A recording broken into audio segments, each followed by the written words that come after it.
Muy bien, la conferencia de hoy se llama Momentos de Transición. Y el día de hoy, el fin de semana pasado nos enfocamos en un pasaje de la Biblia que hablaba acerca de que cómo Abraham, que era el padre de Isaac, estaba en un momento de transición. Él sabía que ya iba a morir y él estaba buscando una esposa para su hijo Isaac. El día de hoy vamos a estudiar una historia diferente de la Biblia. Esta historia pasa mucho tiempo más adelante, mucho tiempo más en el futuro. Te voy a dar el contexto de lo que ocurrió. Después de que Isaac se casa, él tiene dos hijos, Jacob y Esaú. Y su hijo menor, Jacob, tiene a su vez 12 hijos, que son las 12 tribus de Israel. Y estos 12 hijos, por una serie de circunstancias que no vamos a hablar el día de hoy, ellos se van a vivir a Egipto. Abraham ya lo sabía. Ellos se van a vivir a Egipto y ellos y sus descendientes pasan 400 años en Egipto. Empezaron de ser primero Abraham y su esposa, luego su hijo Isaac, luego Jacob y Esaú, luego los 12. Esa familia de esos 12, con sus hijos y sus respectivas familias, se fueron a Egipto. Eran más o menos 70 personas. Y después de 400 años ya son un montón de personas, pero un montón. Y son tantos que al estar viviendo en Egipto, el faraón se preocupa y dice, caray, son un chorro los israelitas, tengo que hacer algo para acabar con ellos. Y Dios utiliza ese tiempo para sacarlos de Egipto a través de Moisés. Dios utiliza la vida de Moisés, él utiliza señales y milagros de manera muy grande para lograr que su pueblo salga de Egipto. En ese tiempo tenemos las 10 plagas de Egipto, que fueron cosas muy milagrosas, cosas que nunca habían sucedido antes. También el pueblo sale de Egipto y se enfrenta con que al salir de Egipto hay un mar. Algunas personas le llaman el Mar Rojo, y más reciente se piensa que realmente se llamaba el Mar de Juncos, pero el caso da lo mismo. Ellos se encuentran frente al mar y ellos no tienen salida. Y nuevamente Dios obra de una manera milagrosa. A través de Moisés, Dios abre el mar, ellos logran atravesar y el mar se cierra atrás de ellos, atrapando al ejército de Faraón, y ellos mueren. Entonces, esta generación que salió de Egipto después de 400 años ha visto de una manera bien clara cómo Dios es poderoso, cómo Dios actúa sobre sus vidas, y ellos parecen estar listos para entrar a la tierra prometida. Ellos avanzan hacia la tierra prometida. La tierra prometida es la tierra de Canaán. Y ellos llegan justo al límite donde está esa tierra. Su líder es Moisés. Y lo que sucede es que ellos deciden enviar a 12 espías para recorrer la tierra, para ver dónde están las ciudades, para ver qué ciudades están fortificadas, para reconocer la tierra, para después entrar, atacar esa tierra. Pero pasa algo. Las personas que regresan a dar su reporte, 10 de ellos dicen, no, hay gigantes, la tierra sí es muy buena, pero tienen ejércitos, nos van a matar. No creemos que sea buena idea entrar en este momento a la tierra prometida. Y solo 2 personas, un hombre que se llamaba Oseas y otro hombre que se llamaba Caleb, ellos dicen, sí podemos hacerlo, porque Dios nos ha dicho que esta tierra pertenece a nosotros. Dios le dijo desde Abraham, desde Jacob y desde Isaac hace 400 años, Dios nos dijo que esta tierra nos pertenece, que este es nuestro momento. Pero bueno, el pueblo decide hacerle caso a los 10 que entregaron un mal reporte, a los 10 que tenían miedo, y Dios se enoja mucho con ellos y les dice, ok, ustedes no van a entrar a esta tierra. Ninguno de esta generación va a lograr entrar a la tierra prometida. Y pasan otros 40 años en que ellos están caminando por el desierto sin lograr ver la promesa que Dios les había dado. Y después de esos 40 años, muere la última persona de esa generación, de la última generación que había dicho, no, nosotros no lo vamos a lograr hacer. Muere el último, excepto 2 personas, Oseas y Caleb. Y Moisés aún está con vida, pero Moisés también había hecho enojar a Dios y Dios le había dicho, tú tampoco vas a entrar a la tierra prometida, pero tú vas a morir muy pronto y es tiempo de que nombres a tu sucesor. Y entonces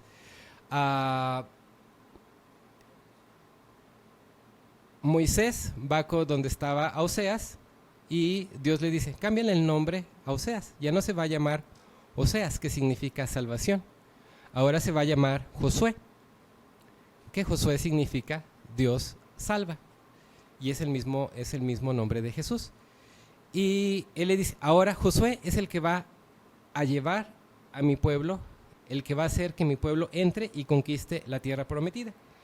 Y nos vamos a centrar en esa parte de la historia, en la parte en que Josué entra a la tierra prometida, y el día de hoy vamos a hablar acerca de ese momento de transición en el que ellos pasaron mucho tiempo en Egipto, pasaron mucho tiempo siendo esclavos, después pasaron 40 años en el desierto, nada más dando vueltas por desobedecer a Dios, y después están en este momento en el que ellos debieron estar hace 40 años y otra vez se encuentran en el mismo momento de transición, y vamos a ver qué es lo que hicieron qué es lo que pasa en la historia.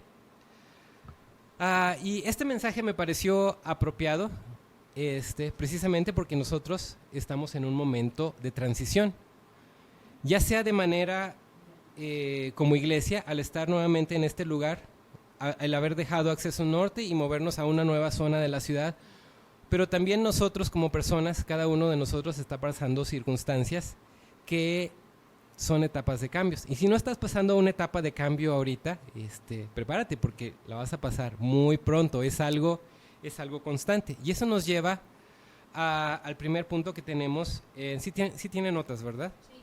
Ok, que dice, la vida está compuesta de temporadas. Y esto es un principio que está claramente en la Biblia. Por ejemplo, en Génesis 8:22 tenemos que dice, mientras el mundo exista, siempre habrá siembra y cosecha, frío y calor, verano e invierno, día y noche. O sea, siempre va a haber temporadas. Eclesiastés 3:1 dice, todo tiene su tiempo. Todo lo que sucede bajo el cielo ocurre de acuerdo a un plan. Y Salmos 35 dice, porque su enojo dura solo por un momento, pero luego su favor sigue dando vida. Por la noche hubo llanto, pero al amanecer hubo canto.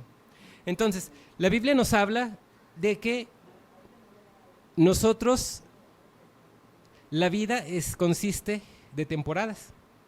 Algunas temporadas son muy dulces, son temporadas de inicio, como la primavera.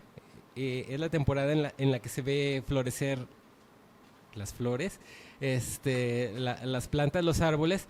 El verano es también una temporada bien padre, porque hace calor, porque podemos salir, porque podemos disfrutar de la naturaleza. El otoño es cuando las cosas se empiezan a poner cafés, los árboles empiezan a secar un poco, las hojas empiezan a secar. Y el invierno es cuando hace frío, es una temporada dura, es una temporada para no salir, es una temporada para abrigarse. Y generalmente, por ejemplo, cuando cambiamos de temporada, ustedes lo han notado, es cuando las personas se enferman. Por ejemplo, cuando pasamos de invierno a primavera, es cuando salen un chorro de alergias. Y así también pasa en las temporadas de la vida. Muchas veces vamos a estar en una buena temporada o en una mala temporada, y cuando cambiamos de temporada son periodos muy difíciles, son periodos estresantes. Y vamos a hablar hoy de 7 puntos o 7 respuestas que nosotros podemos tener en nuestras vidas a las temporadas de transición. Vamos a la parte, al punto número 1, que dice, y si lo quieres, si quieres llenar en tu pantalla la parte que falta, los cambios de temporada causan estrés.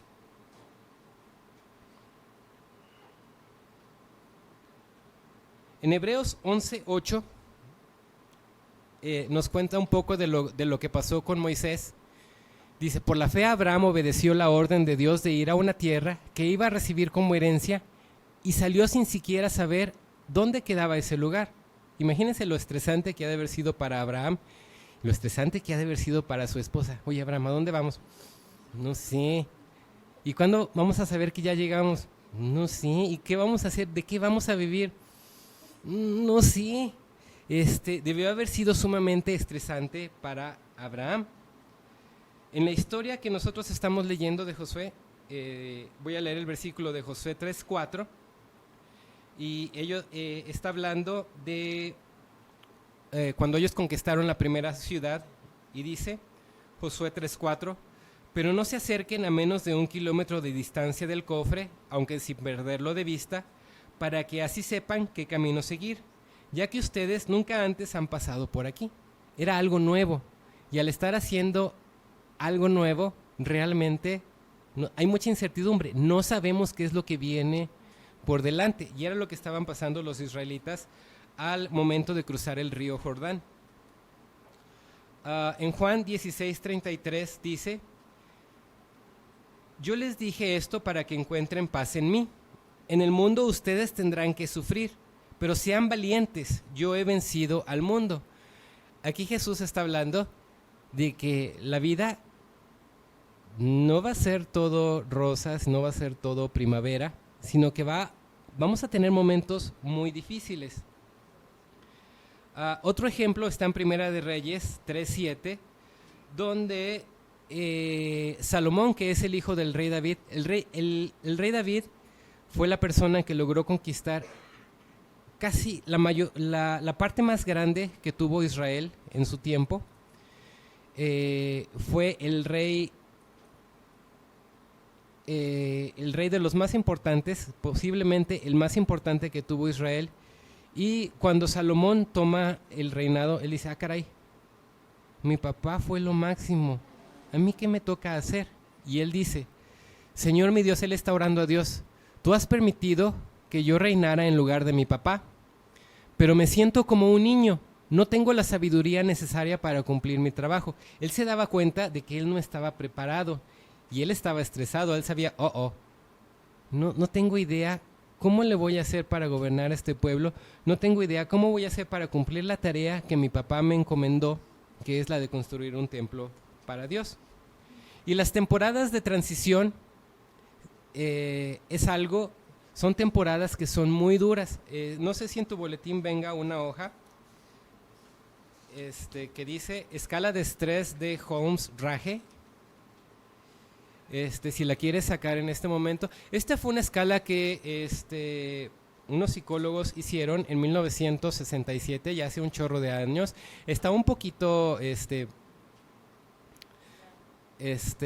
larga no, sino es un poquito viejita, pero esta es una de las pocas escalas que se hicieron precisamente hablando en etapas de transición, para cuando una persona está pasando de transición, y habla de que las etapas de transición son muy duras. Si quieres en tu casa o si quieres ahorita en un ratito circular las partes, si tú estás pasando alguna de estas y viene una puntuación, por ejemplo, acontecimiento de vida, muerte de la pareja, 100 puntos, divorcio, 73, separación matrimonial, 65, reclusión en prisión, 63, muerte de un familiar cercano, 63, enfermedad o lesión grave personal, 53, matrimonio, 50. A mí me causó mucha sorpresa el ver el matrimonio como 50, pero muchas de las cosas que tiene aquí son transiciones que podemos considerar tanto negativas como positivas, son cosas buenas y cosas malas que pasan en nuestra vida, pero aún así son periodos estresantes. Por ejemplo, en el matrimonio, si nos ponemos a pensar en los novios o en los papás de los novios, ellos tienen que empezar en todas las finanzas, en dónde van a vivir, en cómo se van a organizar, en qué es lo que van a hacer en el futuro. En parte son las preguntas que vimos la semana pasada, o sea, todas esas preguntas, ellos tienen que encontrar respuestas a todas esas preguntas y es un tiempo estresante. Y no voy a leer todas las preguntas, pero si lo quieres contestar en tu hogar. Y hay algo muy interesante, en la parte de abajo dice la interpretación, dice, si tienes menos de 150 puntos, tienes un riesgo bajo de enfermedad relacionada con estrés. Si tienes entre 150 a 299 puntos, tienes un riesgo moderado de enfermedad por estrés. Si tienes 300 puntos o más, tienes un riesgo alto, 80% de enfermedades por estrés. Así que cuidado, si estás depende de lo que hayas contestado, puede que estés en un punto alto o en un punto bajo. Aquí faltó cambio de sede de iglesia, no sé qué puntaje dar, a lo mejor 30, 40, pero también tienes que añadirle ese puntaje. Ese es uno que faltó. Pero si te das cuenta, sí, muchas veces, si hacemos este cuestionario, muchos de nosotros vamos a tener que decir, ok, ya debo dejar de tomar coca, ya tengo que ponerme a hacer ejercicio porque estoy en un puntaje muy, muy, muy alto.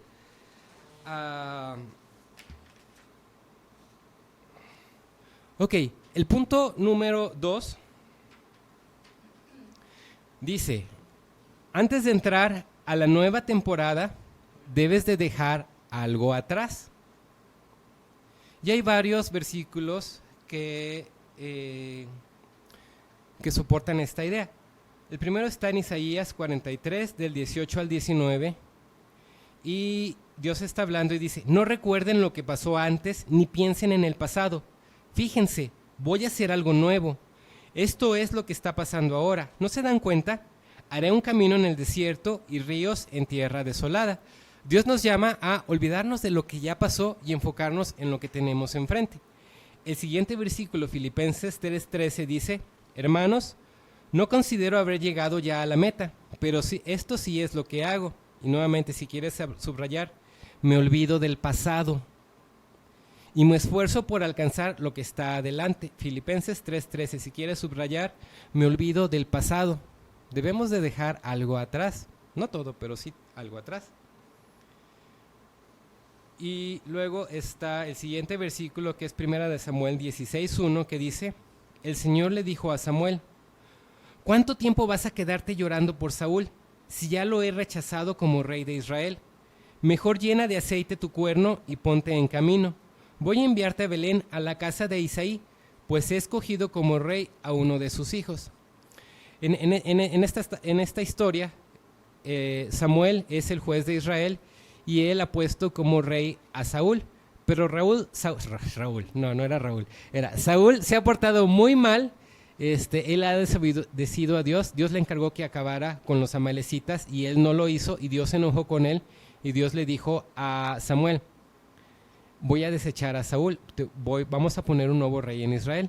Y Samuel se puso muy triste, él pasó mucho tiempo llorando, hasta que Dios le dijo, ya, detente, deja de llorar. Él ya no va a ser rey, eso ya quedó en el pasado. Ahora tenemos que enfocarnos en lo nuevo. Y en nuestra historia que estamos viendo de Josué, cuando Josué llega a la tierra prometida, es el tiempo en que Moisés, como les dije, Moisés lo prepara para ser el nuevo líder. Dios le dice a Moisés, pon tus manos sobre Josué y ora por él para que se esfuerce, para que sea valiente. Y después Moisés muere. Josué tuvo que dejar cosas atrás, él tuvo que dejar la tierra atrás, pero él tuvo también que dejar a su líder, a su mentor, a la persona que lo estaba guiando, Moisés. Y esto es importante que tú sepas. Cuando hay periodos de transición, vamos a dejar a personas atrás. No todas las personas que están con nosotros antes de la transición van a estar con nosotros después de la transición. Pero hay algo importante, la bendición de Dios no se quedó con Moisés, no se detuvo con Moisés, sino que Dios ya tenía una nueva bendición preparada para Josué. Así es en nuestras vidas. Hay personas que vamos a tener que dejar, hay personas que se van a ir de nuestra vida, hay personas que simplemente ya no nos conviene estar hablando con ellas y vamos a tener que dejarlas. Y está bien. Tal vez estas personas te digan, pero sin mí no vas a hacer nada, sin mí no vas a lograr hacer las cosas. No es cierto. La bendición de Dios es personal. No es porque esté o no cierta persona en tu vida. La bendición de Dios es personal. Algunas de las cosas que vamos a tener que dejar en el tiempo de transición vienen ahí en tu boletín y son 3 cosas. 1, vamos a tener que dejar personas, ya como lo dije, hay personas que no nos van a acompañar en nuestra nueva etapa de nuestra vida, pero también hay personas nuevas que van a llegar a nuestra vida.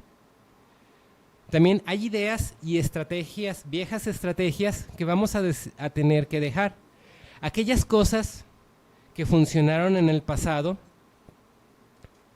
en tu vida, puede que ya no funcionen en la nueva etapa. Por ejemplo, Josué estaba acostumbrado a vivir en el desierto. Él estaba acostumbrado simplemente a vivir de las bendiciones que Dios les daba en el desierto. Dios les daba el maná diario, que era un pan que caía del cielo, que eran como hojuelas de maíz con miel, han de haber estado bien buenas, pero ellos estaban acostumbrados a recibir. Pero al entrar a la tierra prometida, Josué se tuvo que convertir en un guerrero. Él ya no podía nada más estar, dame, no. Él tuvo que ser el iniciador de ciertas cosas. Entonces, las ideas y estrategias viejas que nosotros usamos en nuestra vida van a tener que ser diferentes, vamos a tener que cambiar para la nueva temporada. También hay cosas que en el desierto les servían. Por ejemplo, ellos utilizaban canastas para recoger todo el maná, ya no les van a servir. Ahora lo que ellos necesitaban iba a ser espadas, iba a ser cosas para pelear. También en nuestras vidas hay cosas que nos han servido, pero no las acumules. Si ya no te sirven en la nueva temporada, regálalas, véndelas, haz algo. Pero si ya no te sirven para la nueva temporada, es buena idea desecharlas. Hay una idea muy, muy importante. Por ejemplo, cuando nosotros manejamos un vehículo,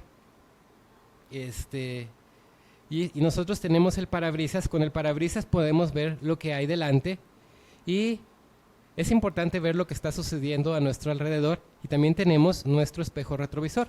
Es importante recordar lo que pasó, es importante tener en mente de dónde venimos, qué es lo que está ocurriendo atrás de nosotros, pero una idea muy importante es el tamaño relativo del parabrisas con el retrovisor. El parabrisas debe de ser grandote, tu visión hacia el futuro debe de ser grandota, y lo que ves del pasado debe de ser una cosita chiquita, debe de ser solo un espejito.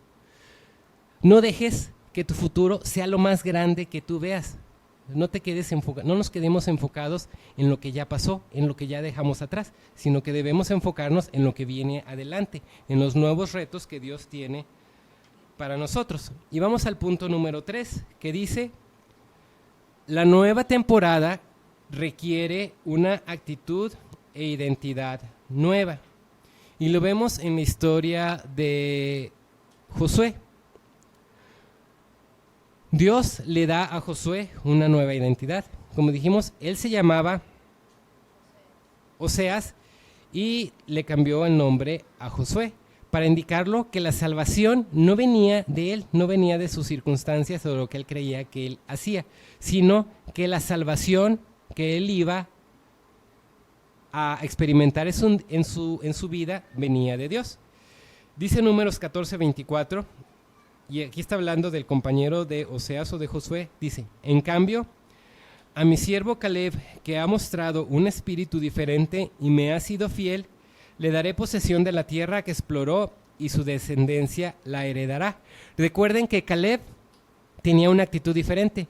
Hace 40 años, antes de que ellos intentaran por segunda vez entrar a la tierra prometida, Caleb fue una de las 2 personas que dijo: sí, nosotros sí podemos entrar ahora, no tenemos que esperar, podemos entrar ahora. Claro, nadie del pueblo le hizo caso, pero Dios se acordó de lo que hizo Caleb. No solo eso, cuando Caleb entró a la tierra prometida, él logró conquistar la parte del territorio que le había sido asignada a él, pero ocurrió algo milagroso en su vida. 40 años después, él tenía más o menos 80 años, pero él físicamente, él no estaba viejo. Él dice, yo tengo la fuerza que yo tenía exactamente hace 40 años. Dios me mantuvo la fuerza porque yo le creí y gracias a que él tuvo la buena actitud, Dios le dio fuerzas. En Mateo 9, del 16 al 17, tenemos una historia similar y este versículo es muy importante. Dice, nadie arregla un vestido viejo con un retazo de tela nueva, porque la tela nueva se encoge y rasga el vestido viejo, entonces se romperá más. Ni tampoco echa vino nuevo en cueros viejos, porque así los cueros se revientan, el vino se derrama y los cueros se dañan. Más bien, echa el vino nuevo en cueros nuevos y así ambos se conservan. Y ellos están hablando del vino, que cuando uno tiene vino nuevo, los odres eran así como unos envases, unas bolsas de cuero. Y cuando ellos ponían el vino nuevo, no le pasaba nada, porque tanto el cuero de la bolsa era nuevo y el vino era nuevo, pero conforme se fermentaba el vino, las características del cuero cambiaban. Y si ellos intentaban ponerle vino nuevo a ese cuero viejo, el cuero se reventaba. Esta es una enseñanza que Dios nos da a nosotros. Y es muy similar al punto anterior, en que en las etapas de transición de tu vida, sea cual sea la etapa de transición, no puedes utilizar las estrategias, los pensamientos viejos en la temporada nueva. El fin de semana pasado estuvimos hablando del matrimonio de Isaac. Y por ejemplo, en los matrimonios, por ejemplo, está el joven y la señorita que se van a casar y ellos están acostumbrados a vivir, por ejemplo, con sus papás, a que sus papás les compren las cosas, a que sus papás les solucionen los problemas, pero si entran con esa idea del matrimonio, por ejemplo, si a la primera dificultad la chica o el chico dicen, esto no está bien, y van a llorar con su papá para que les arregle el problema, pues ellos no crecieron. Ellos están usando el conocimiento que ellos tenían de una circunstancia de una temporada anterior en una temporada nueva y así no van a funcionar las cosas. Lo que ellos tienen que hacer es resolver sus propios problemas. Y el siguiente versículo, que es Números 13:16, aquí está hablando, es lo que ya les dije, esos eran los nombres que Moisés envió, estos eran los hombres que Moisés envió a espiar el territorio. En cuanto a Oseas, hijo de Nun, Moisés le cambió el nombre y lo cambió y lo llamó a Josué. Entonces, Josué tenía una identidad nueva. Y una cosa importante que tenemos que tener en mente en los tiempos de temporada es el tener una buena actitud. En las nuevas temporadas vamos a enfrentar problemas y mucho de lo que pasa en tu nueva temporada es en cómo enfrentamos esos problemas. Por ejemplo, pueden venir los problemas, voy a usar otra vez el ejemplo del matrimonio de los que se acaban de casar, de los que al primer problema van y se van a llorar con sus papás para que los papás les resuelvan el problema. Eso no les va a ayudar a crecer.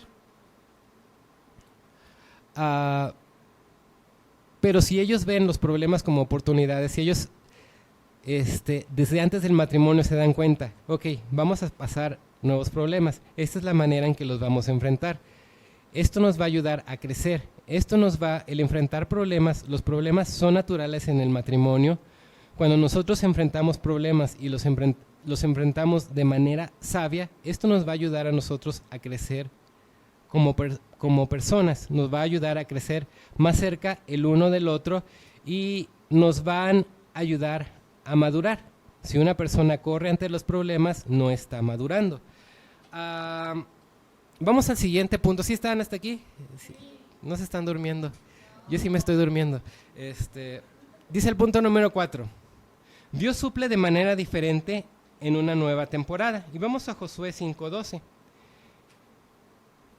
Y la palabra que falta es suple. Dios suple de manera diferente en una nueva temporada. Dice Josué 5:12. Desde ese mismo día, el maná dejó de aparecer y durante todo ese año, los israelitas se alimentaron de lo que producía la tierra de Canaán. Cuando el pueblo de Israel cambió de temporada, ellos por 40 años estuvieron recibiendo el maná del cielo. Ellos no tenían que hacer nada. Ellos solamente tenían que salir de sus tiendas de campañas y recoger el maná y ya tenían la comida. Era todo lo que ellos tenían que hacer. Pero cuando Dios le hizo la promesa a Abraham y después se la confirmó a Isaac y después se la confirmó a Jacob, Él les había dicho: los voy a multiplicar, te voy a hacer una nación muy grande y te voy a dar una tierra que fluye leche y miel. Él nunca les prometió, Él nunca les dijo: te voy a hacer una nación grande que va a vivir de maná. Él nunca les dijo eso. El maná, la provisión sobrenatural de Dios, era solo por una temporada. Hay temporadas en nuestra vida en que todo parece estar bien, en que nosotros nada más recibimos, y son temporadas muy dulces, son temporadas bien padres, porque no tenemos que hacer muchas cosas y Dios nos bendice, pero tienes que estar consciente, son solo unas temporadas. La idea de Dios no era que el pueblo de Israel estuviera recibiendo, que solamente recibiera. La idea original de Dios no fue eso. Él les dijo: les voy a mandar una tierra que fluye la leche y la miel. Para que fluya la leche y la miel, ellos tienen que tener vacas, ellos tienen que levantarse temprano y tienen que ordeñar las vacas, ellos tienen que llevarlas a un lugar donde haya alimento, tienen que cuidar de las abejas, tienen que cuidar de los panales, tienen que protegerse para que no les piquen las abejas, ellos van a tener que cosechar. Dios les había prometido una gran bendición, pero la bendición no era que ellos iban a recibir y ya, no. La bendición era de la mano de Dios, era una colaboración. Ustedes van a tener que trabajar duro, pero yo los voy a bendecir un chorro, los voy a bendecir un montón. Y siempre que hay un cambio de temporada, la manera en que Dios provee para nosotros posiblemente cambie. Una de las cosas que vemos en esta historia es que vamos a tener que trabajar.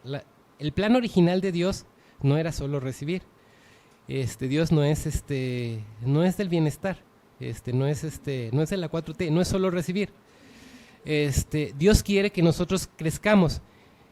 El tener que ir a ordeñar vacas, el tener que cosechar, el tener que cuidar de las abejas, requiere que ellos pensaran a futuro, que ellos pensaran: ok, esa vaca está enferma, la voy a tener que cuidar de ella.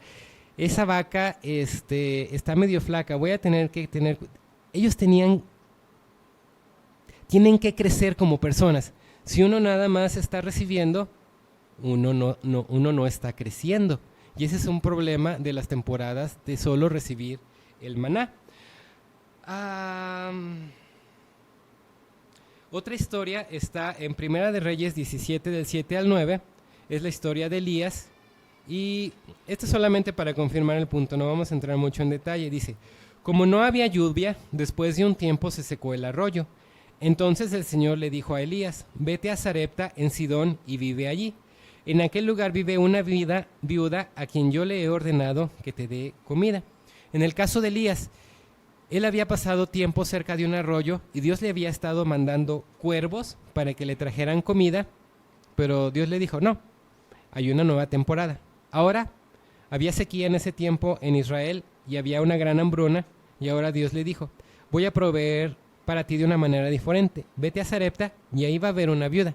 Y la viuda no tenía no tenía casi nada de comer, solo tenía un poquito de harina.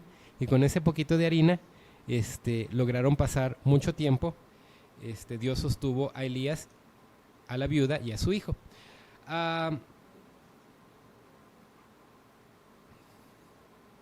Ok, iba a decir algo, pero ya se me olvidó.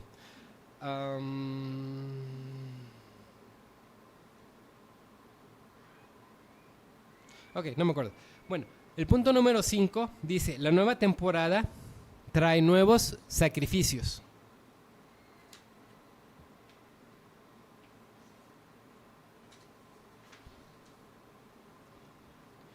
Y dice Josué 3:5, entonces Josué le dijo al pueblo, purifíquense, porque mañana el Señor hará un gran milagro entre ustedes.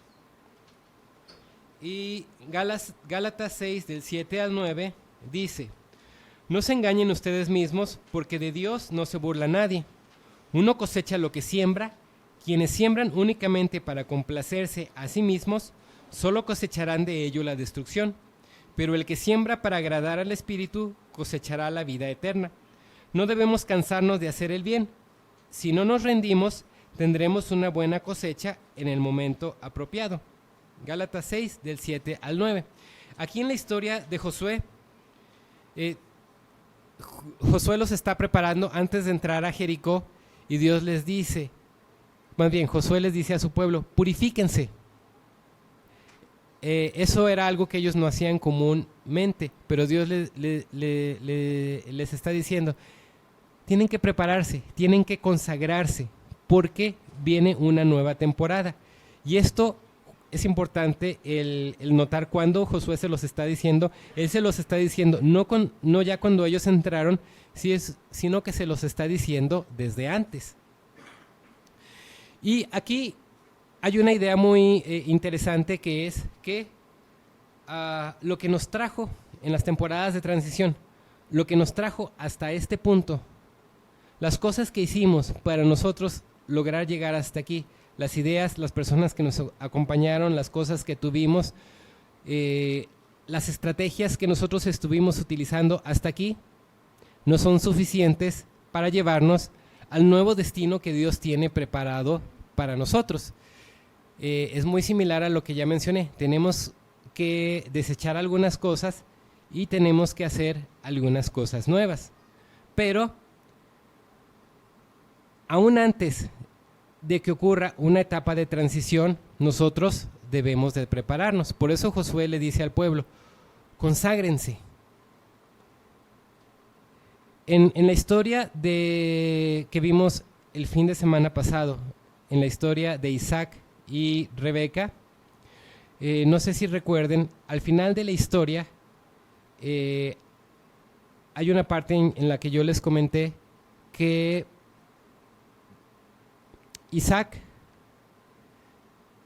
Abraham todavía vivía y Abraham le hereda toda su fortuna a Isaac y se dice que Abraham era rico. Entonces, por consiguiente, si Abraham cuando muere le deja todo a Isaac, eso quiere decir que Isaac era rico.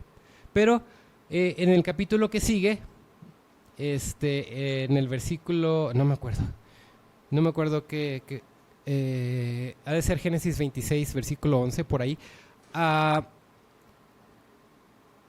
dice nuevamente de Isaac cosechó ese año y se convirtió en un hombre muy rico. Ok, pero si Isaac ya era rico, ¿por qué se convirtió ahora en un hombre muy rico?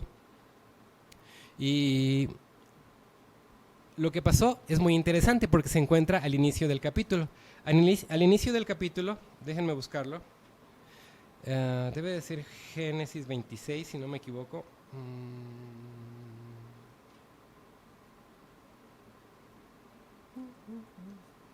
Bueno, lo busco acá.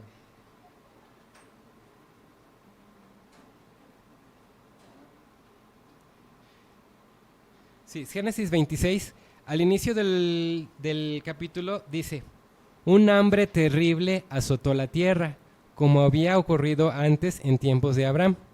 Así que Isaac se trasladó a Gerar, donde vivía Abimelec, rey de los filisteos. Y aquí nos da la razón por la cual Isaac dejó de ser rico.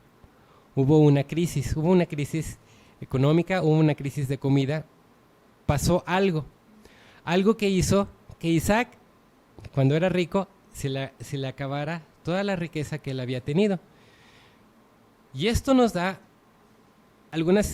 podemos extraer algunas enseñanzas de lo que ocurrió en la historia de Isaac. Uno es que algunas temporadas, va a haber temporadas positivas y negativas en nuestras vidas, y algunas temporadas negativas no van a ser nuestra culpa, van a ser culpa de lo que está ocurriendo en nuestro entorno, no van a ser culpa de algo que nosotros hayamos hecho. Como dijimos, algunas personas nos van a dejar, vamos a perder cosas, vamos a dejar ideas atrás, y muchas de esas cosas que pasan durante la temporada de transición no son nuestra culpa, y está bien. Simplemente así es la vida, es lo que pasa. En el caso de Isaac, él perdió su riqueza o gran parte de su riqueza en una etapa donde la tierra donde él vivía padeció una hambruna y él sufrió. Pero más adelante vemos algo increíble. En el versículo... ya lo perdí. Sí. Génesis 26, gracias Mirabai, del 26 del 12 al 14, la verdad es que lo tengo subrayado.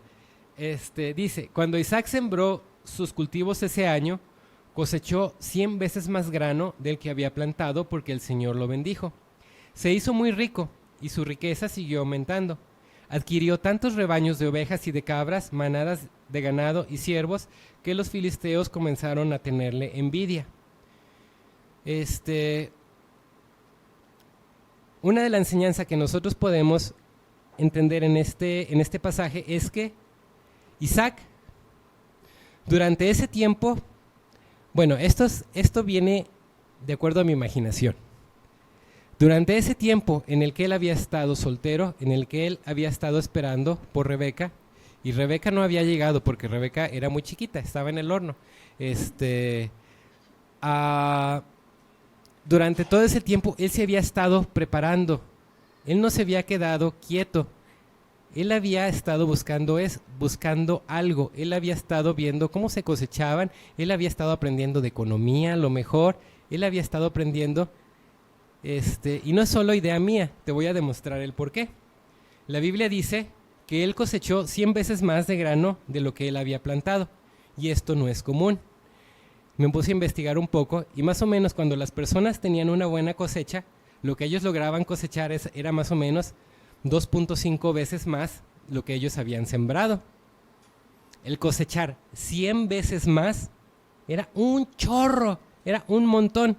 Y la Biblia nos dice que eso ocurrió en ese año, pero eso continuó tanto que las personas que vivían alrededor le dijeron: tienes que irte de aquí, te has vuelto demasiado poderoso para nosotros, te has vuelto demasiado rico, le empezaron a tener envidia.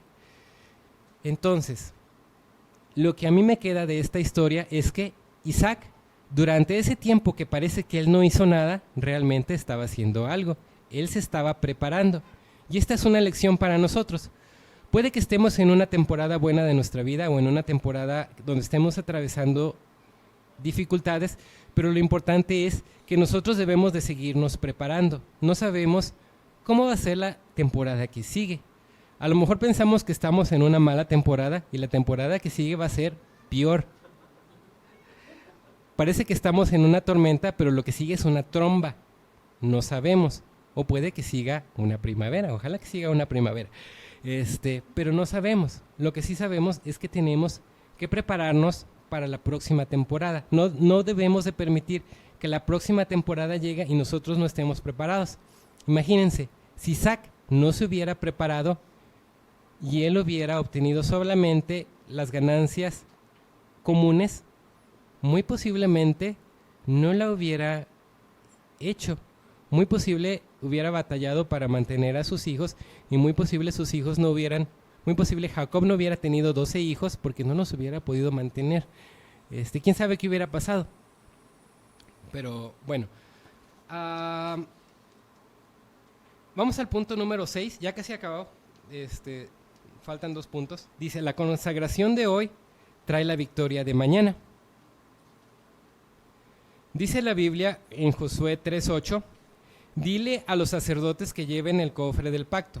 Al llegar a la orilla del Jordán, entren al río y quédense allí parados en medio del río. Josué 3:8. Aquí lo que vemos es que al entrar a la tierra prometida, lo primero que entra son los sacerdotes, y los sacerdotes llevaban cargando en sus hombros la caja del pacto. La caja del pacto para el pueblo de Israel representaba la presencia de Dios. Entonces, lo primero que entró a la tierra prometida fue los sacerdotes, aquellas personas que estaban encargados de la alabanza, de la adoración a Dios, entraron con la presencia de Dios. Y no solo eso, cuando ellos entraron al río Jordán, Dios no dividió primero, no paró el río Jordán primero para que ellos pasaran. No, ellos tuvieron que entrar cuando el río aún estaba crecido. Y la Biblia nos dice que era temporada en que había muchas lluvias y era temporada en la que el río Jordán se desbordaba. Entonces, para los sacerdotes, ellos veían el río crecido y ellos tuvieron que entrar. Ellos sabían que era su responsabilidad entrar para que el pueblo que venía detrás de ellos pudiera pasar. Y es lo que nosotros tenemos que hacer en nuestras vidas. Debemos de permitir que Dios sea el primero en nuestras vidas y nosotros tomar la iniciativa de avanzar, aunque no veamos las cosas claras por delante. El que los sacerdotes hayan sido los líderes de la alabanza, no es una coincidencia. Nosotros debemos de estar alabando a Dios, nosotros debemos de estar pasando tiempo con Dios para nosotros poder tener la fortaleza de entrar, de poder atravesar esa nueva temporada en nuestra vida. Y aquí recuerdo hay una ley de la que se habla en los negocios, que es la ley de los valles y la ley de las montañas, y coincidentemente va de la mano con lo que pasa en la Biblia. Y la ley de los valles y la ley de las montañas dice que los valles son aquellos momentos en los que uno está atravesando dificultad, y las montañas son aquellos periodos de la vida en los que parece que todo está saliendo bien. En los negocios se habla de que si uno está en un valle, uno debe de hacer ciertas cosas de las cuales nosotros ya hablamos. Uno debe de estarse preparando, uno debe de tener una buena estrategia pensando en el futuro, que si uno hace esas cosas, uno va a dejar ese valle y va a pasar a la montaña. Pero ellos dicen, ocurre algo muy chistoso. Cuando uno está en la montaña, cuando te encuentras en la montaña, las personas que están en la montaña dejan de hacer lo que estaban haciendo cuando estaban en el valle. Ellos se dejan de preparar. Ellos ven que ahora, hablando de negocios, que está entrando dinero, que los clientes están llegando, y ellos dejan de prepararse, ellos dejan de buscar nuevas estrategias. Y lo que ocurre es que cuando ellos dejan de hacer lo que ellos hicieron en el valle, ellos automáticamente vuelven al valle, porque dejaron de hacer ciertas cosas. Y los expertos en negocios dicen, cuando estés en el valle, cuando estés en la montaña, si quieres permanecer en la montaña, tienes que hacer exactamente lo que hiciste cuando estabas en el valle, cuando estabas intentando salir de ese valle. Tienes que hacer exactamente las mismas cosas. Si las dejes de hacer, vas a regresar al valle. Ok, y ya el último punto. Dice, la nueva temporada requiere una nueva mayordomía. Y la palabra mayordomía, un mayordomo es una persona que se encarga de los bienes de alguien más, que cuida los bienes de alguien más.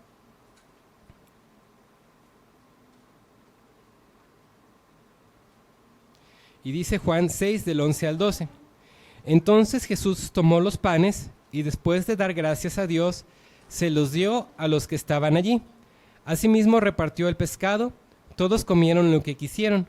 Cuando quedaron satisfechos, Jesús les dijo a sus seguidores, recojan los pedazos que sobraron para no desperdiciar nada. Y si quieres subrayar, recojan los pedazos que sobraron para no desperdiciar nada. Y este es un punto importante que va a parecer contradecir un punto del cual hablé anteriormente. En un punto anterior dijimos que hay cosas que vamos a tener que dejar, pero hay cosas que aún no tenemos que dejar. Y el principio de la mayordomía es que, tal como le dijo Jesús cuando ocurrió el milagro de la multiplicación de los peces y de los panes, que les dijo que recogieran los pedazos y que no desperdiciaran nada, ese principio aplica para nosotros en nuestra vida. Lo que tenemos el día de hoy, lo que tenemos en nuestra etapa de transición, las cosas que aún tenemos, puede que no tengamos todo lo que teníamos antes, puede que las personas que están con nosotros ahora no sean las mismas que estaban antes, pueden que algunas se hayan ido, pero sí nos habla de que debemos de valorar, debemos de amar, debemos de cuidar las cosas con las cuales Dios nos ha bendecido en este momento. Ok, es un punto sencillo, no sé qué más decir.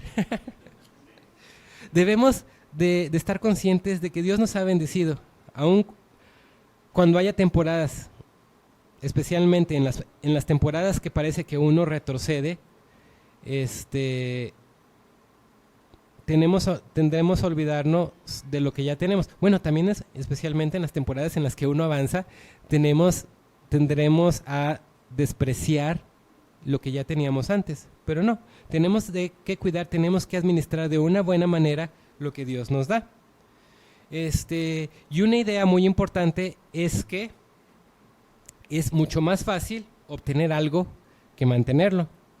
Por ejemplo, un coche.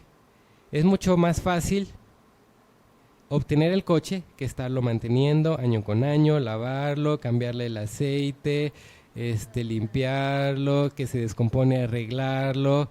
Lo mismo en las relaciones. El tener una amistad inicia fácil, o el tener un noviazgo inicia fácil, el tener un matrimonio inicia fácil. Lo difícil es mantenerlo, lo difícil es trabajar continuamente para que esa amistad, ese noviazgo, ese matrimonio no se apague, para que siga con vida. Entonces es más fácil obtener algo que mantenerlo. Y quiero acabar con un versículo que no está en sus boletines, que es Proverbios 4:18. Si lo quieres anotar y buscar después en tu vida. Este es un versículo de la Biblia que a mí me da mucha esperanza. Y dice, si lo quieres escuchar, Proverbios 4:18.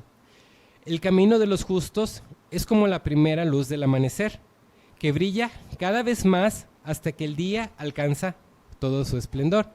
Aquí está hablando de los justos. En nuestro caso, en la era moderna, nosotros somos los justos porque ya somos justificados a través de Jesucristo, a través del sacrificio que Dios hizo en la cruz. Y aquí nos habla de que, a pesar de que va a haber temporadas en la vida, a pesar de que vamos a tener temporadas muy buenas, temporadas más o menos, temporadas que van a parecer muy duras, lo que dice este versículo es que nosotros somos como la luz del amanecer, que vamos a ir avanzando y avanzando y avanzando y avanzando, aunque haya periodos en que parece que las cosas no van bien o que las cosas mejoran. Nuestro caminar con Dios es siempre hacia adelante, siempre vamos hacia adelante, inclusive aun cuando las circunstancias no parezcan. El propósito de Dios para nuestras vidas es que nosotros cada día nos parezcamos más a Jesús, que nosotros maduremos cada vez más. Y eso es independientemente de las circunstancias, o incluso gracias a las circunstancias, gracias a los periodos positivos, pero sobre todo aquellas temporadas difíciles es en las cuales nosotros podemos crecer.